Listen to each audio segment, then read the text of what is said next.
Hello everybody, welcome back. Today as well we have got you another video. In this video I'll show you how you can find your crypto address in Revolut. But before that, please do make sure to like our video, subscribe our channel, and yes, without any further delay, let's get started. So for that, simply go ahead, open up your Revolut app.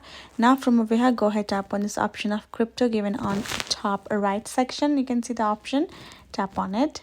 Then this is how the interface gonna pop up. Again, you're gonna go to the wealth section and tap on this crypto again.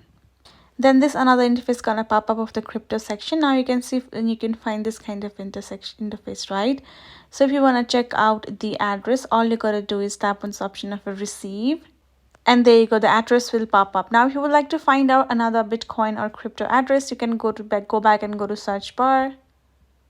Then you can see once you have searched, this is how the interface gonna look like. For Ethereum, you can only request. For currently only for the Bitcoin, you can check out the address of, but for other cryptos the request only available. You can make a request, and once you receive, the address will be available as well.